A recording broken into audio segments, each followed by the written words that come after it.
Helder Oliveira, artista urbano lá da cidade de São Paulo. Idealizei há algum tempo atrás um projeto chamado Afeto na Lata. Na realidade, eu não sei nem se é um projeto. Na realidade, eu penso que é muito mais uma utopia, uma vontade de partilhar coisas boas, partilhar afeto, né? E normalmente as pessoas me perguntam, né, quanto que é o preço da latinha, né, de cada lata de spray pintada com arte. E eu falo, pô, afeto para você tem preço? E a pessoa normalmente, não tem preço afeto. E eu falo que o que não tem preço não se paga. Então o afeto é seu. Então, na verdade, como eu disse, é uma forma de pensar uma sociedade mais justa, mais fraterna, mais afetuosa.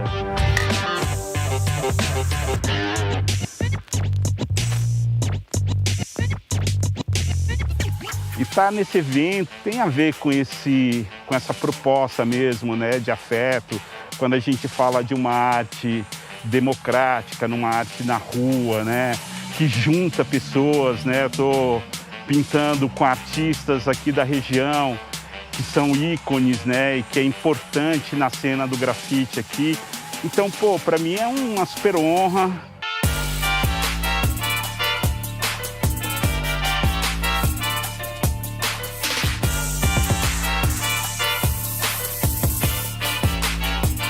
As temáticas que nós discutimos aqui, que nós estamos levando para o público que tiver contato com a nossa obra, são temáticas super pertinentes, né, que fala de diversidade, que fala de igualdade, que fala da verdade, que fala da paz e que fala do meio ambiente, né? Essas temáticas, elas estão postas nessa lata grande, né, que representa essa latinha do spray, algo que é muito forte nas nossas vidas, né, na vida do artista urbano. E a gente quer realmente dialogar com o público e justamente levá-los a refletir a respeito da sociedade que eles vivem, do cotidiano, enfim. É arte democrática, filho, pra todo mundo. Grafite é isso, é arte pra todo mundo. O tiozinho que tá passando pra ir pro trabalho, vê a arte, absorve aquela coisa bonita e leva na mente. Não tá dentro do museu, tá na rua, é arte da rua.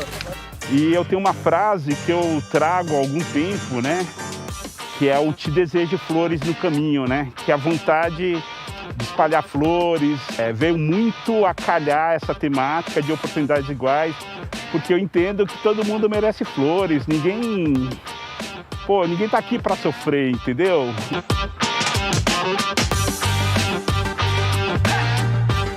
Enfim, realmente a utopia e de continuar florindo o mundo e de pensar nessa sociedade mais bacana, mais justa e mais afetuosa.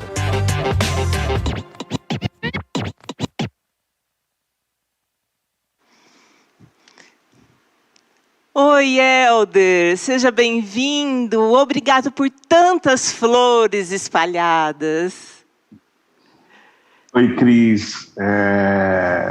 Primeiro, queria agradecer pelo convite, dizer que é uma honra enorme estar aqui com vocês.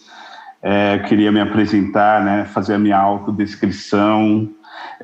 Eu sou o Helder, tenho 1,80 m de altura, 53 anos, pele escura, né, estou vestindo roupas pretas, né, e um coração cheio de cores, né, e puxa vida, que delícia estar aqui, viu? Obrigado pelo convite, é uma super honra. Honra para nós. Eu queria que você contasse um pouquinho como foi a sua infância.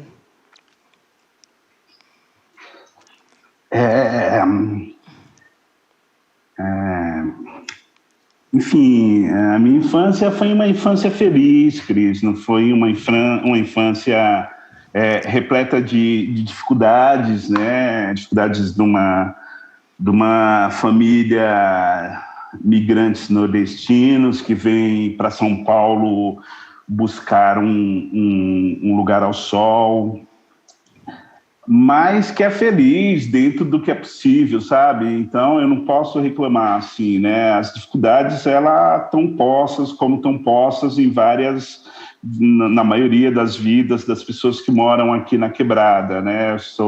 Me criei na região de Interlagos, ali na região do Grajaú, extremo sul da cidade de São Paulo, mas eu tive amigos, né? Eu tive vizinhos, eu tive a rua, né? Que era um lugar de convivência, um lugar de afeto, né? Ao contrário do que se diz hoje, né, que a rua é um lugar perigoso.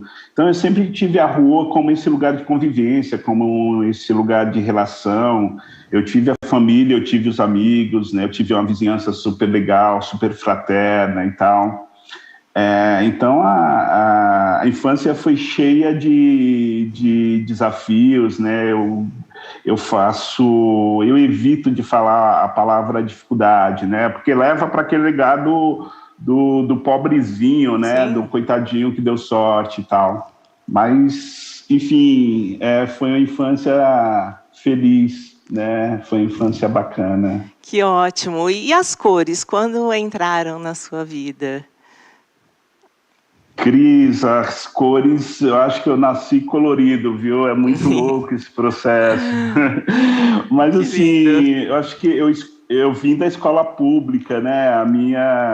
A minha referência, a minha convivência sempre foi com a Quebrada, e eu fui um cara que sempre estudou na escola pública. E lá, na década de 70, eu tive uma professora que foi a minha referência, né? Eu tenho um caso muito sério com a educação. E a professora Ivani, uma mulher linda, gata, novinha, desenhava bastante, mas, acima de tudo, era uma pessoa que nos dava uma referência legal de mundo, né? Nos mostrava possibilidades reais e tal. E aí eu me encantei pela arte, me encantei pelo desenho, me encantei pelas cores. Obviamente você vai fazendo um caminho, não é? Que às vezes é necessário você trilhar outros caminhos para depois retomar o seu, né? Então, a minha primeira graduação é em administração de empresas, né? Então, trabalhei de terno e gravata há algum tempo. E essa é uma outra parte, mas depois eu sempre tive na ideia que eu queria fazer arte, que eu queria fazer pensar um outro tipo de sociedade pela cor, pelas flores, né, pela arte, pela cultura. Então, as cores chegou para mim sempre, né, ela vem desde sempre, mas, sobretudo, através de uma referência extremamente positiva, que foi uma professora da escola pública. Nossa, que ótimo ouvir isso, né? Quantas oportunidades que a gente, às vezes, deixa passar na vida, né? E você abraçou. Nós vimos aí um vídeo de abertura, né? Até me emocionei, porque a gente participou de todo esse processo, e aquela galera toda junta, toda diferente, enfim. Eu acho que foi uma alegria, né? Uma alegria esse momento. E o que você acha que a gente precisa ter ou fazer por essas oportunidades iguais, que é o nosso tema hoje? O que você pensa sobre essa utopia? Eu acho que é uma utopia mesmo, viu, Cris? Assim, porque, na verdade, nós vivemos numa sociedade desigual, né? A nossa sociedade não é igual. Eu tenho um filho de 15 anos, né?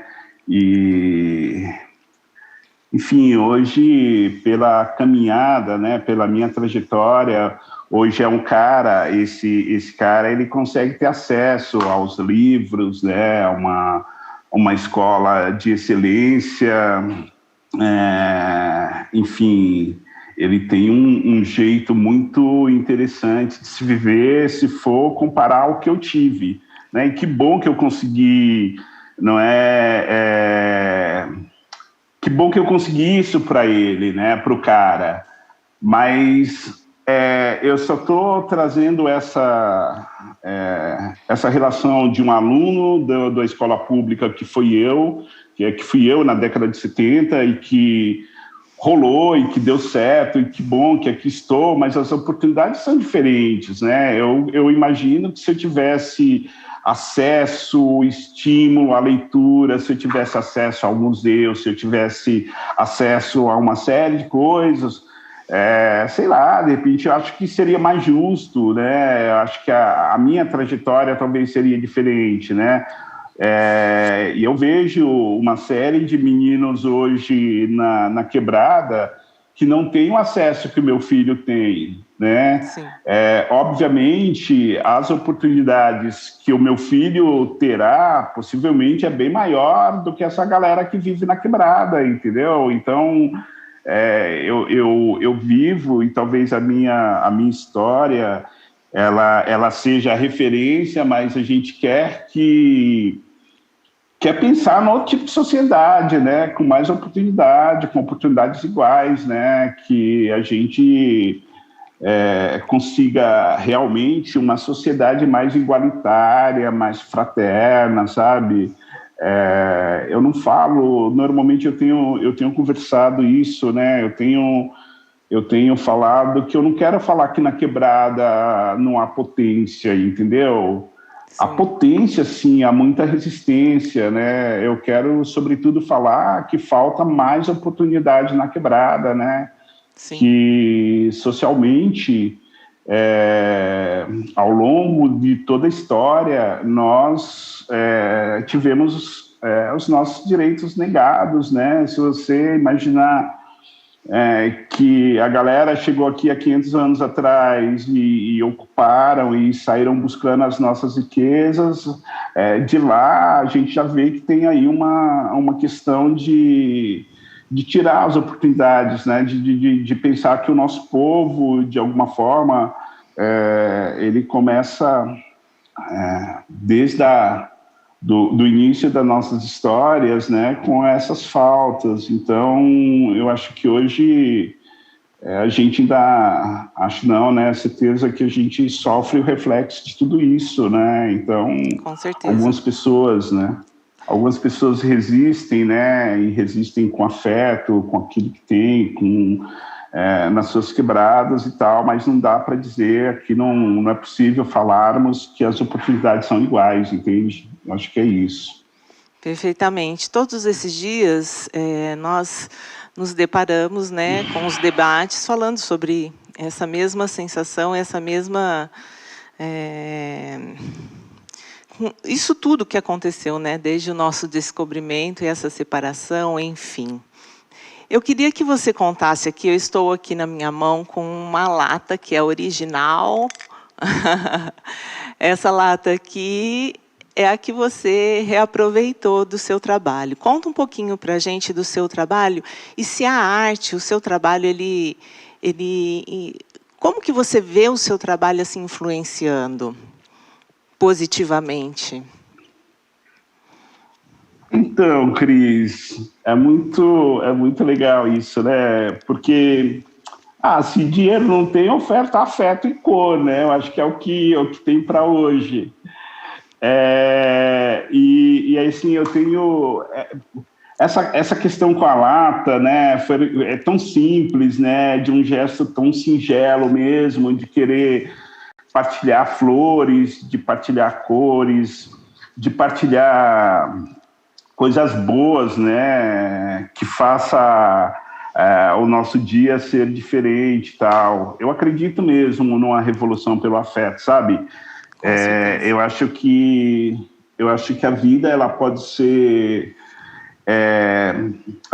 mais interessante e se a gente olhar com afetuosidade. Eu não estou falando da questão de poliana, sabe? De tudo tem um porquê. Não é isso. Eu acho que tem que rolar resistência. Eu acho que nós temos que pensar de que forma que a gente busca os nossos direitos, né? De quem que é a responsabilidade. Mas eu acho que sempre pelo afeto, sabe? Eu acho que tem uma coisa muito legal, e essas latas chegaram num momento importante, num momento de amizade, já há 8 anos que eu partilho desse trabalho, né? Eu sou artista urbano, conforme foi mostrado aí. Sim. E eu faço vários painéis pelas cidades, né? Pô, a gente tem eu não sei se é um feitiço, mas é um negócio com essas latas. E a gente tem dificuldade de realmente jogar fora as latas. E eu comecei a pintar as latinhas e botar poesia, botar frases fortes de resistência na quebrada, colocar frases que realmente levassem as pessoas a refletir. Eu tenho inspiração grande. Eu tenho vontade de partilhar o meu cotidiano, o meu dia a dia, e eu acho que essas latas vão falando, né? Eu falo de amorzinho, através de frases de música, e eu falo da vida, eu falo de afeto. E quando eu vou viajando, eu vou passando pelos lugares, eu vou deixando as latas, né? Sim. E também tem esse meio que hoje a gente está na pandemia, mas eu comecei tive essa iniciativa em 2013, né? Através de uma história de amizade super legal, de ofertar afeto para um amigo e tal. Em 2013, conta pra gente aí que é tão legal esse momento.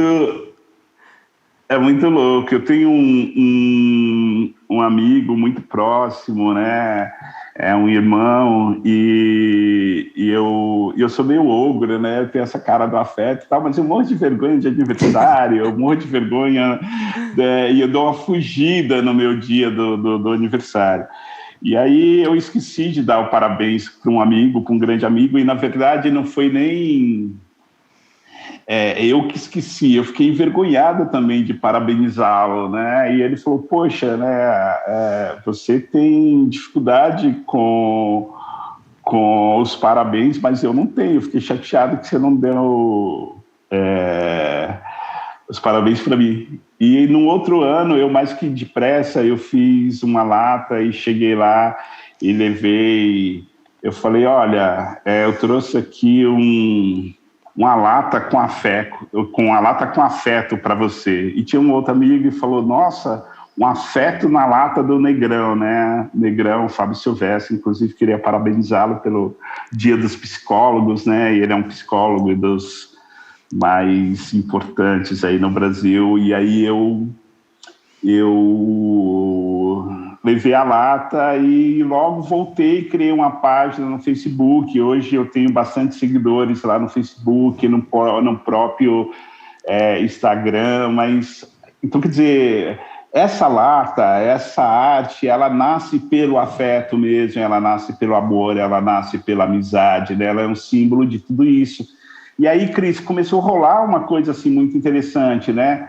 Porque além de eu espalhar as latas, começou a questão de as pessoas quererem as latas e partilhar nas redes sociais. Então a gente está falando hoje, está rolando uma parada de pandemia, mas a galera já se comunicava por essas frases das latas desde 2013, entendeu? Então... Pô, muito legal, né? Muito legal. Tem latas que tem mais de 100 milhões de compartilhamentos. 100 milhões é muita coisa, mas é verdade. Tem uma frase do escritor Ferrez que fala não adianta ter mestrado ou doutorado e não dar bom dia ao porteiro. Se vocês procurarem essa frase no Facebook, vocês verão que tem mais de 100 milhões de acessos e de partilhamento. É muito louco isso, né? A proporção que foi tomando isso, e justamente por conta dessa coisa do afeto, né? Dessa coisa muito bacana, que é partilhar palavras bacanas, e eu acho que abraça as pessoas, né? Chega em momentos onde cada pessoa está passando, sei lá, por uma determinada situação e que se identifica e que faz muito sentido, e me parece que é um abraço. Então, fora as inspirações, e tem inspiração que justamente hoje está nessa tela, está aí atrás. Então, eu acho que eu só tenho que agradecer, porque é muito louco toda essa possibilidade de partilhar palavras boas e palavras bonitas, sobretudo partilhar afeto de um gesto singelo, mas muito verdadeiro. Acho que é isso, Cris.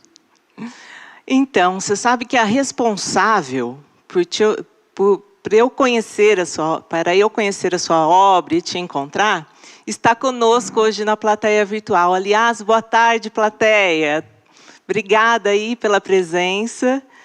E eu vou chamá-la. É a Fabiana. Tem alguma pergunta aqui para a gente? Que delícia, Fabiana. Olha lá, bom. A responsável. Eu já estou sendo ouvida? Já. Já? Bom, eu sou responsável por causa de uma lata. Eu queria, assim... Aliás, eu não tenho só uma, eu tenho duas. Mas a lata que chegou primeiro foi esta. Eu tive acesso ao Helder e agora eu estava pensando, porque na verdade a pergunta que eu ia fazer ele já respondeu, que era que distribuir afeto é uma utopia. E aí eu ia perguntar para você como e quando esses afetos foram materializados em latas. Mas como você já respondeu nesse tempo, eu queria somente dizer que eu tenho uma alegria muito grande, porque eu estou numa feira internacional do livro e eu descobri o afeto na lata através de uns livros de uma editora, acredito que é um amigo em comum, que é a Céline Trovoar, que eu super indico, uma editora alternativa, uma editora que acredita que nós podemos fazer a diferença no mundo também, com livros e com literatura. E essa lata chegou até mim porque eu vi uma publicação de uma amiga, como o Helder disse, chegou através do Instagram, e junto com os livros tinha uma lata. E uma lata que me chamou a atenção por conta de uma outra paixão, que é a Frida. Então, assim, eu penso que a sua utopia, porque para mim o afeto na lata não é um projeto, é uma utopia, é um afeto que chega em qualquer lugar. Para mim, chegou coincidentemente ano passado na pandemia. E chegou através de uma publicação de livros. É isso. Arte e literatura. É uma alegria imensa e é um orgulho ter feito essa ponte. Uma ponte entre duas pessoas que eu tenho muito afeto, a Cris e o Helder.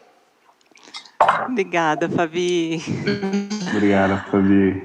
E foi incrível também quando eu conversei com o Helder sobre esse projeto e pensei, será que nós poderíamos chamar artistas de Ribeirão Preto para também comporem esse grupo aqui, para a gente fazer as latas, cada um à sua maneira, né? Falando sobre oportunidades iguais.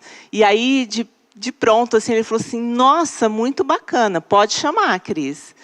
E foi bem bacana mesmo, porque vocês viram aí o vídeo, todo esse processo, né? E dentro do nosso tema, né, as oportunidades iguais, porque se talvez fosse outra pessoa falar, não, esse projeto, essa ideia é minha, é só para mim, não. Então, a gente vê aqui o exemplo disso, né? É o pouquinho que a gente faz, o pouquinho que a gente abre, o pouquinho de afeto que a gente distribui, que contribui para o todo. Então, nós temos no palco, aqui comigo, a Paz, que foi feita pelo Cal, a Verdade, pelo Deivão. Aqui, o Meio Ambiente, pela Inayá. Ali, a Diversidade, pelo Rodrigo Chove. E o Te Desejo Flores no Caminho, pelo Helder Oliveira. Nós temos... Eu tenho conhecidos aí. Sheila, tudo bem, querida? O Edson está conosco aí todos os dias. Obrigada pela plateia participar. Não sei se tem mais alguma pergunta.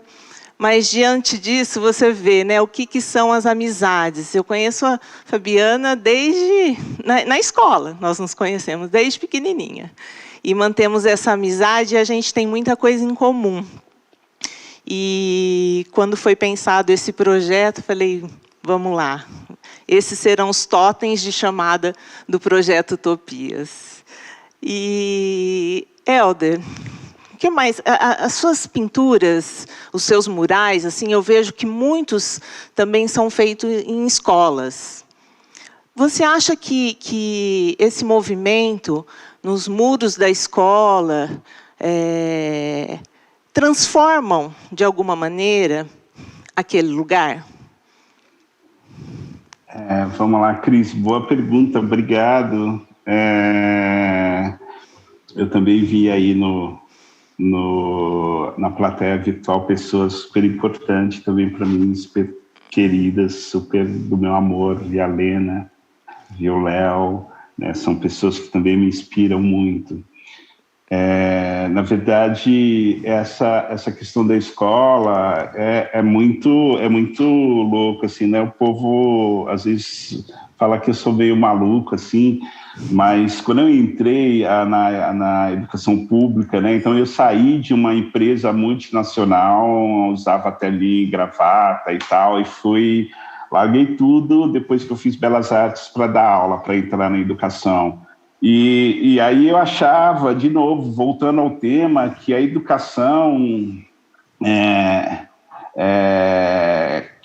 precisava de outras coisas, né? Precisavam de cores, né? Os professores são resistentes, mas não rola mais um quadro com giz, sabe?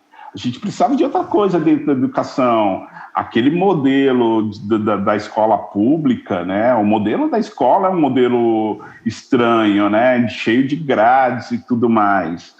E aí, quando eu saí, quando eu cheguei na escola, eu trabalhava numa multinacional que se eu precisasse de uma caneta, tinha 3 para mim, entendeu? Se eu precisasse de um papel, sei lá, de um papel canson, tinha 10 ali. Eu chegava na escola, a gente tinha dificuldade de ter acesso aí, e, consequentemente, as crianças também. Então, eu cheguei também com essa utopia de mudar a questão da educação, de mudar o mundo. Então, eu pedi mesas de refeitório. Eu lembro, na época da empresa que eu trabalhava mesmo, que estava se mudando para outro lugar, e montei uma sala de artes. Aí eu convidei os meninos, né, os alunos, sim, sempre foram muito meus parceiros, né, e a gente começou a pintar todas as salas com recursos que a gente tinha, né, com recursos meus e doações de restos de tinta e tal, e a gente foi colorindo a escola, isso há 20 anos atrás, né.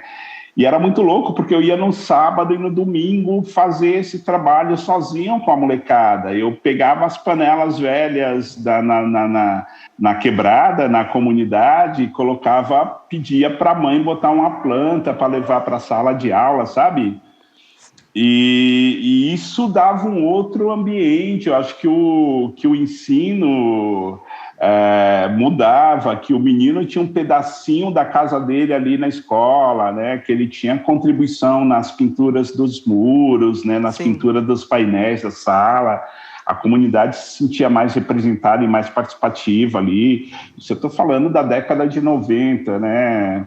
Então, eu era esse professor que chegou, era um professor do Estado e da prefeitura concursado e tal, e que chegou com essa utopia de florir, mudar a educação. E eu tenho essa utopia até hoje, né? A gente que passa pela educação nunca sai de lá, mas eu sou passarinho também, né? Eu não consigo ficar fechadinho numa escola, seja lá o que for. Eu preciso espalhar flores, preciso espalhar cor. Então, mesmo saindo da escola pública, eu continuei, depois que eu realizava meus grandes painéis, eu continuei voltando para pintar as escolas, né, aos Sim. finais de semana, como eu podia, contribuindo e tal. Mais recentemente, eu A prefeitura de algumas cidades destinaram alguns recursos, olha que muito louco, e eu não... para a pintura das escolas, não é para arte, é para a pintura das escolas, né? E aí eu consegui juntar um recurso a mais e consegui fazer várias escolas, né? E aí dá para comprar um material, dá para pagar um assistente, um artista que me ajuda a fazer e tal. Isso mais recentemente, porque ao longo dos 20 anos eu sempre pintei, eu sempre fui fazendo os trabalhos na educação de forma gratuita e de forma voluntária, mas a gente que é artista é sempre muito louco, né? Porque as pessoas nos chamam e falam, pinta aqui para divulgar o seu trabalho e tal. Mas, pô, eu tenho 53 anos, não estou mais para divulgar meu trabalho, eu estou para pintar, eu estou para fazer o meu trabalho, eu estou para fazer minhas obras de arte. E hoje, depois de ter feito várias exposições fora e no próprio território nacional, eu não esqueço de onde eu vim, né? Eu não esqueço a minha quebrada. Então, eu acabo retornando para, pelo menos, tentar devolver um pouco daquilo que foi me oportunizado, né? Daquilo que foi me ofertado, daquilo que eu consegui. E aí eu volto para as escolas com esse desejo de também continuar florindo e deixando a vida da molecada assim, mais bacana para aprender, enfim, para fazer uma trajetória mais lindona, assim, né? Para se dar bem de um jeito bacana. Acho que talvez da mesma forma que eu consegui. Então, um pouco isso aí. A minha contribuição, meu retorno para a quebrada, né? Muito bacana. Nossa, lindo. O Leonardo da Cruz, que está conosco aqui, faz uma pergunta. Quando você considera que essas utopias se tornam reais?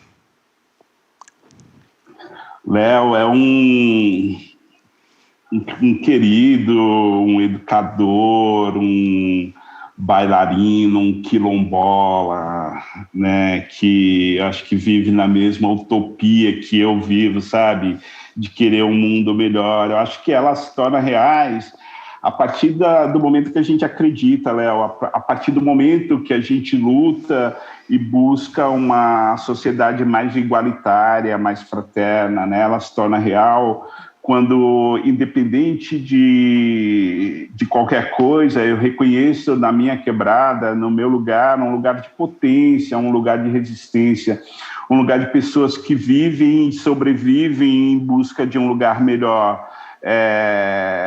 Elas se tornam reais quando os governantes ele busca realmente efetivar os nossos direitos, né? Coisas que eu acho que o nosso está muito longe, né? Mas elas se tornam reais nesse conjunto onde todo mundo pensa no outro como uma urgência, como necessária, sabe? Pensa na vida como uma necessidade de pensar uma relação de igualdade, uma relação mais afetuosa, né? Eu acho que elas se tornam reais quando todo mundo entende que nós somos feitos de não só de nós, né? Mas somos feitos do outro e tal, e aí coloco o outro como um ponto importante para a nossa sobrevivência, né? Enquanto a gente pensar que o outro é só um outro, né? E que a gente está acima de tudo e acima de todos, eu acho que a gente não vai, Léo. E eu acho que você é um cara que tem Você é um grande exemplo de uma sociedade que luta e que resiste para que as oportunidades sejam para todos, né, e não para alguns. Então, acho que a gente precisa continuar lutando, né, e a gente precisa continuar com essa utopia de que podemos ser mais felizes, todo mundo, sabe? Eu acho que é isso que rola, assim, é isso que para mim é importante, né? A gente resistir e a gente resistir pelo afeto e a gente entender que a gente tem que lutar, a gente tem que ir atrás dos nossos direitos. Eu acho que a gente cada vez mais, né, a gente tem que buscar, a gente tem que, enfim, cobrar para que a política pública e a política de direito, a política de direitos humanos, a política de igualdade racial, enfim, que seja efetivada, né? A gente precisa olhar para o meio ambiente, a gente precisa olhar para esse mundão que a gente está vivendo e que todo mundo quer sugar, mas se só suga, um dia tudo isso acaba. Então a gente precisa cuidar da gente e a gente precisa cuidar do mundão. Acho que é um pouco não tem fórmulas, eu acho que tem vontade, tem utopia e tem luta para tudo isso aí, entendeu? Você sabe que na quarta-feira nós estivemos aqui com Ailton Krenar e o Overá. O Overá, ele estava diretamente lá de Brasília, nesse movimento, né, que está acontecendo, enfim. E aí uma das pessoas perguntou o que a gente poderia fazer por eles nesse momento, momento histórico, né? Era um momento histórico. E ele simplesmente respondeu que a Mãe Terra é de todos. E aquilo que eles estavam fazendo lá é por nós também. Nós somos um. Então, eu acho que, assim, todos esses dias, eu lembrei disso agora porque ficou muito forte isso, porque a gente acha que é o outro que está lutando por nós, aquele lá, e a gente não abraça, né? Então, negros, brancos, ontem nós falamos com o pessoal LGBTQIA+, falando de todo esse processo. Então, assim, nós fomos colocados, cada um no setor, como se fôssemos todos separados, que existisse um mundo separado para cada tipo ou personagem, enfim. E não, esse mundo aqui é para todos. E por que existe isso? Aí você já falou, todos já falaram, desde o descobrimento, enfim, o que a gente carrega. Tem mais alguma pergunta na plateia? Vamos participar. Eu queria perguntar para você, se você já teve, com certeza você já teve essa experiência. Eu também já vivi algumas passagens assim, quando a gente está pintando, passa uma criança ou passa um adulto. Você já teve alguma experiência de uma criança te falar alguma coisa, ou um adulto te falar quais as percepções, assim, enquanto você está fazendo a arte? Isso, não só eu, né? Eu acho que todo mundo que pinta na rua tem esta alegria de ter essa experiência de ter ali uma manifestação imediata, né? E é muito interessante porque o que eu escolhi, né, para pintar, né, a minha temática, o que me inspira é algo que agrada muitas pessoas, né? Eu não acho que a arte tem que agradar, eu acho que a arte tem que comunicar, a arte tem que levar a reflexão, é uma série de outras coisas, mas o que eu resolvi pintar são flores, são cores e tal, e sempre as palavras que eu escuto são palavras de afeto, palavras de incentivos, né? Então eu fico sempre pensando que é muito interessante essa coisa do vai e vem, né? De quando eu oferto uma flor, de quando eu oferto minhas cores, o que eu recebo em troca, né? Então é muito essa frase, te desejo flores no caminho, vem de uma questão forte também de querer espalhar flores, né, no caminho das pessoas, né, e aí as pessoas passam e vê eu grafitando e colocando essa frase, colocando flores, as pessoas agradecem e retornam, sabe, é muito Por isso que eu falo, acho que tem que resistir mesmo, a gente vive numa sociedade e que bacana que a galera está se mobilizando e tem que se mobilizar mesmo contra o que está posto, né? Contra essas atrocidades que a gente está vivendo aí no mundão, no nosso Brasil, nesse momento. Inclusive, a gente vive um momento assim, muito crítico e tal. Então, é necessário a questão da resistência pelo afeto, sabe? Eu acho que o afeto é muito revolucionário. E aí, quando a gente faz essas revoluções nos muros das cidades, nas escolas, na quebrada, é muito legal as manifestações de carinho de crianças. E eu já recebi vários abraços emocionados, já recebi café, enfim, já recebi várias manifestações de carinho, porque...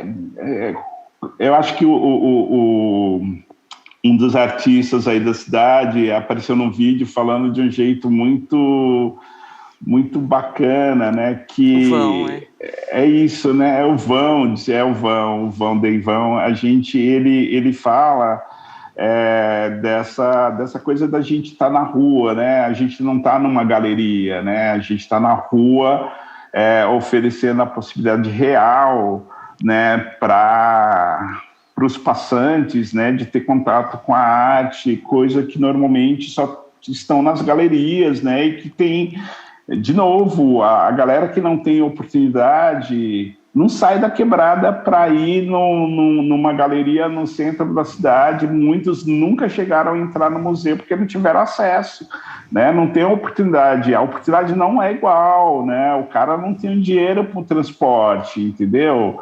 E o cara não tem dinheiro para um lanche, ele mora a 2 horas de um museu.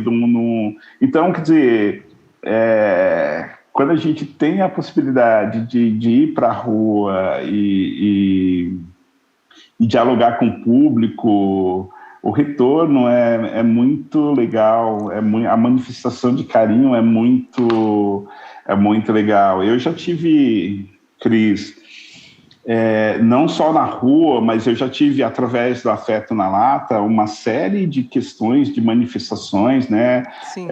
Eu lembro-me que em uma das latinhas, a menina me chamou no direct e falou, olha, tenho uma amiga, eu queria muito que você mandasse uma lata, se fizesse uma lata para uma amiga minha hoje ainda, porque ela está depressiva e eu estou com uma série de receios, né? E ela me deu uma frase, ela falou, ela gosta muito do teu trabalho, isso vai mexer com ela, né? E eu fiz a lata, né? Porque pira, né? As pessoas me pedem, são muitas pessoas, então as pessoas me pedem, eu falei, putz, eu preciso fazer, né?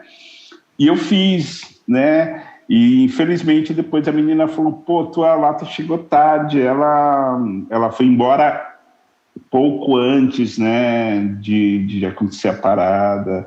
E eu não acho que a lata salvaria a mina, né, que tirou a sua própria vida, mas seria uma oportunidade de comunicar o quanto as pessoas se afetam positivamente, quantas pessoas fazem questão dela aqui. Então, eu estou contando de uma situação que não foi das melhores, mas eu também já vi várias manifestações de falar, a tua arte, o teu afeto, né, me fez se reconciliar ali com o meu amorzinho, né, me fez ver a vida de outro jeito, ou, porra, eu tive uma medula, eu fiz um transplante de uma medula, eu gostaria muito que você homenageasse as pessoas que fazem um tipo de doação e tal. Então, quando a tua arte consegue comunicar e consegue afetar as pessoas, né, quando o artista consegue isso, para mim é muito significativo, é muito louco, vale muito mais do que o meu quadro está dentro de uma parede fechada onde poucos terão acesso. Tem uma outra pergunta aqui do Leonardo, que ele diz assim, qual que foi o trabalho que você se orgulhou mais de ter feito e qual que você se arrependeu? Obrigado, Léo. O Léo lá de Araucária, do Paraná, um quilombola lá, um cara muito legal. E a gente gosta, assim, quem faz arte, né, vive se arrependendo dos trabalhos, mas vive se orgulhando de um monte, sabe? Eu acho que não... Eu tô apaixonado pelo que eu ando fazendo. Eu ando pintando murais, assim, de mais de 400, 500 metros quadrados, assim, coisas que eu nunca imaginei. Tô pintando com mais dois artistas, né? A gente criou uma crio aí chamada Os Três, Sim. né? Se vocês puderem, sigam e vejam os trabalhos. Então, estou apaixonada por esses trabalhos, assim, mas tem alguns, né? Eu adoro pintar negra, né? As negras, né? Ela tem uma relação muito forte comigo, porque eu imagino essa mulher que resiste, que tem essa força, né? Que tem todo esse afeto, esse amor. Então, elas são representadas por flores, por cores, né? Então, eu não consigo dizer de um trabalho que eu gosto mais, né?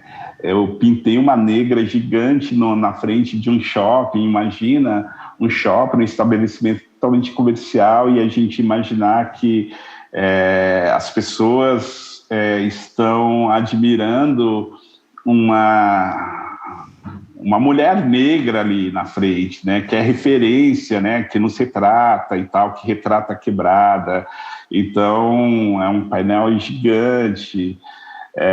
Enfim, e tem um monte de coisas que eu pintava na época, tempos atrás, 20, 30 anos atrás, que eram as paisagens. Você fala, ó, se desenhar uma paisagem para mim hoje, eu não desenho, né? Se falar, olha, aí a galera pedia para eu pintar, faz uma paisagem assim, bota uma moldura tal para combinar com o meu tapete, com o meu sofá e tal. E eu fazia porque eu precisava de uma grana, né? Entendo. Mas que era um momento e que era uma coisa que me fez bem lá atrás, então tá tudo bem também, entendeu? Você pegou a fase da natureza morta. Não, era bem viva, eu pintava umas águas, cris lindíssimas, assim, tipo, quase uma foto e tal, mas... Sim. É isso, assim, tem uma galera que curte, hoje eu não curto mais, né? Pois eu curto os grandes painéis e tal, mas, Léo, eu faço um monte de coisa que eu não gosto também, mas que tem uma história, que tem que faz parte de uma trajetória, então para mim tá tudo certo, mas o que eu gosto muito de pintar mesmo são esses painéis gigantes que hoje eu estou fazendo com mais dois artistas importantes, que é o Gelson Salvador e o Adriano Bisonho. São dois parceiros, dois meninos novos, artistas novos, assim, bem mais novos que eu, poderia ser meu filho, mas, nossa, que me faz um bem danado. Muito bom. É isso, Léo. A Mariane, ela nos pergunta, qual a importância da arte para a construção de uma sociedade mais solidária? E o que poderia ajudar as pessoas a relembrarem esse afeto para um senso de comunidade? Oi, Mariane, obrigado pela tua pergunta. Então, né, eu acho que a importância da arte é o que todo mundo fala. Eu acho que a arte a gente possibilita o outro a mudar algumas chavinhas, sabe? Eu acho que a arte, quando ela te provoca a refletir sobre uma série de questões, né? Então, é muito louco, porque a arte, ela pega cada um de um jeito, né? Ela não é verdadeira, e por não ser verdadeira, ela pode ter 1000 verdades, né? E a verdade para mim pode ser diferente para você, para o outro, né? E ela vai se encaixando, ela vai se adequando àquilo que é verdadeiro para você. Então, eu acho que é muito louco essa coisa de nos convidar a refletir sobre temáticas do cotidiano, sabe? Sobre temáticas de uma sociedade mais afetuosa, né, sobre o seu eu. Eu acho que a arte nos possibilita isso. Eu não acho que ela tenha que uma função. A arte é cada um que faz, tem o seu jeito de pensar, tem artista que pensa esteticamente, que não quer dialogar com ninguém, quer dialogar com ele mesmo, mas o fato de dialogar com ele mesmo não quer dizer que não vai afetar o outro e que não vai fazer com que o outro reflita a respeito de uma série de questões. Então, acho que a arte tem essa importância de mudar a chavinha nas pessoas, de fazer com que a gente enxergue um mundo com outros olhos, assim, né? Eu acho que tem essa questão assim muito forte. E agora falar da importância, né? Quem sou eu, né? Para dizer como que cada um deve se manifestar artisticamente, né? Mas eu optei nessa questão do afeto, sabe? De a arte é isto, é sensibilidade, é reflexão. Eu costumo dizer que eu oferto aquilo que é mais puro para mim, sabe? É mais forte. Então, essa coisa de tirar a capa da verdade e querer dialogar com o outro e querer oferecer o que é mais puro, o que é mais forte, nos deixa mais humanos, sabe? E eu acredito nessa arte que transforma, eu acredito nessa arte que nos chama para refletir e, sobretudo, que nos chama para resistir com afeto, sabe? É nessa arte assim que eu acredito, mas respeito a galera que se manifesta de outra forma, né? Que tem suas formas de se manifestar. Essa é a minha, esse é o caminho que eu escolhi, e, enfim, mas a arte é pura reflexão, a arte é pura mudança, né, de quebras de paradigmas e, enfim, e possibilidade de um mundo mais afetuoso, mais bacana mesmo para se viver. Sabe, eu, enquanto professora, também instigava todos os meus alunos e até amigos e tudo mais, que falavam, nossa, eu não sei desenhar nada, nem aquele bonequinho palito eu não sei desenhar. Eu falei assim, mas você tem algo dentro de você, todo mundo é um artista. E na pandemia, nós vimos muitas pessoas se descobrindo no crochê, na culinária, na música. Nossa, é um movimento tão gigantesco, assim, inclusive nas artes plásticas também, na porcelana. Nossa, foram tantas pessoas assim que se descobriram. Você conheceu alguém assim na pandemia que falou, nossa, eu não sabia que era possível fazer, mas estou fazendo ou não? Percebeu esse movimento ou não? Eu acho que a cultura, que a arte, Cris, ela foi fundamental para a gente resistir toda essa situação aí, né? Eu conheci várias pessoas, porque, assim, né, eu acho que todos nós, eu acho não, né, são os estudos, todos nós temos uma aptidão e nós temos uma questão para a arte, até por volta ali dos 10, 11 anos, todos nós temos o mesmo caminho. E a partir daí, né, depois dessa faixa aí, os estudos falam que a gente vai se direcionando para aquilo que mais nos afeta e que nos mais chama a atenção. Eu sempre continuei com a questão do desenho, né? Mas eu já vi, tem técnicas para aprender a desenhar. Eu já vi um monte de técnicas nada a ver e já vi algumas técnicas assim super legal que faz com que você volte a desenhar, a fazer uma outra atividade artística. E eu acho que o grande barato é como você se conecta, né? Qual que é a verdade que você está precisando naquele momento, sabe? Eu acho que tudo que nos faz bem e que nos convida a pensar de um jeito bacana e de olhar para dentro da gente mesmo e se conectar conosco é importante. Eu acho que talvez a arte ela teve esse papel nessa pandemia aí, né? E eu falo não só eu falo aí das artes visuais, sim, né, do cinema, do desenho, do grafite, do teatro, enfim, foi uma enxurrada de coisas boas também que aconteceram em meio ao caos, né, em meio a essa doideira que apareceu de uma hora para outra nas nossas vidas, né? Então, a arte foi extremamente importante, e eu acho que se não rolasse, se não tivesse ela, ia ser muito mais difícil aí das coisas acontecerem, de a gente ter passado por essas. E eu, né, enfim, vi muita gente se encontrar ou se reencontrar com a arte a partir dessa loucura aí da pandemia. Eu também percebi muito isso, muito isso. Eu gostaria de até convidar quem está nos ouvindo, plateia, se for de Ribeirão, enfim.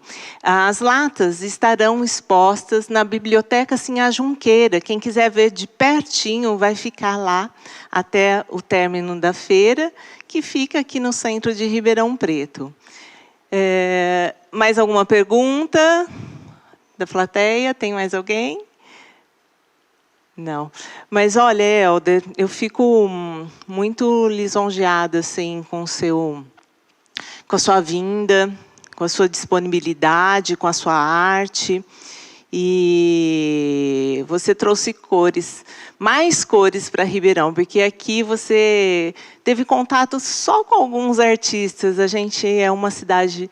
Eu acho que todas as cidades têm o seu potencial, têm os seus artistas. Aqui a gente tem artistas maravilhosos que se encantaram com o projeto, e se tivesse 20, 30 latas, teriam sido feitas.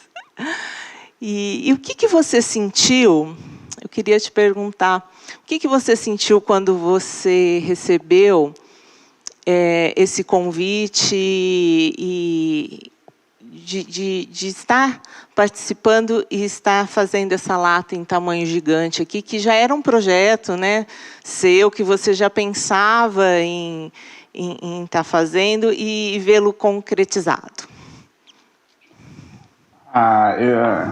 Primeiro eu fiquei muito grato, né? Eu sou grato, viu, Cris?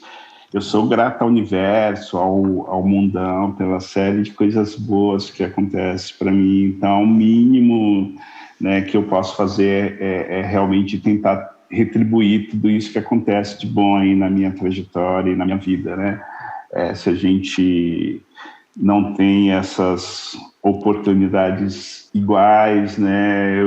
Eu acabo dizendo que eu fui um cara privilegiado na medida que as coisas foram acontecendo de uma forma bacana na minha vida, assim, sabe?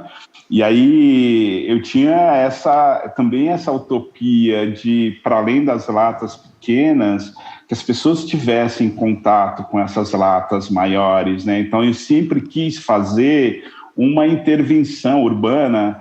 Eu queria pintar as 12 latas, 15 latas, né? Mas, pô, quando você trouxe a ideia dos artistas participarem comigo, eu achei um barato, né? Porque é isso, o grafite, o afeto, não sou eu que tenho que espalhar, somos todos nós, né? Essa coisa boa de ter utopia de florir o mundo e de chegar juntando as pessoas numa onda bacana. Então, quando você trouxe essa ideia, né, quando a Fabiana fez essa ponte, eu achei muito legal, porque era algo que eu gostaria muito de fazer aqui em São Paulo, e acabei realizando aí na cidade de Ribeirão Preto, e para mim foi uma honra, foi uma possibilidade muito interessante de concretizar algo que estava na minha cabeça e na minha ideia há algum tempo, né? Então, pô, que o afeto se espalhe, né? Que o afeto chegue em todos os lugares, né? Que saia daí, que chegue nas nossas casas, que chegue nas praças, que chegue no campo, enfim, que chegue em todo lugar. Então, para mim foi um sonho realizado, foi algo muito forte, muito prazeroso. Eu fiquei muito honrado com o convite, adorei estar na cidade de Ribeirão Preto, né, um povo afetuoso, um povo bacana, e sobretudo numa feira internacional de livro, né, de Ribeirão Preto, que é algo assim, super importante para que a gente tenha essa sociedade mais igualitária, mais bacana, né? A literatura é tudo isso, né? Ela te convida e ela te propicia possibilidades reais, né, de fazer a transformação social, de fazer com que o afeto, com que a leitura, com que o amor, com que a resistência transforme uma sociedade, que a gente tem essa sociedade tão utópica, tão igualitária, e essa que nós desejamos. Helder, muito obrigada, viu, pela sua participação. Você coloriu o Ribeirão, mas vai ser de Ribeirão para o mundo, que essas latas voem por aí. Muito obrigada pela sua participação, viu? Obrigada pela plateia, linda, muito obrigada. Para o pessoal que nos acompanhou no YouTube. E agora eu me despeço dessa semana maravilhosa que foi o Projeto Utopias. A paz, a verdade, o meio ambiente, Mãe Terra, respeito à diversidade e oportunidades iguais. Muito obrigada pela participação de todos. E agora eu chamo a Ana Luz.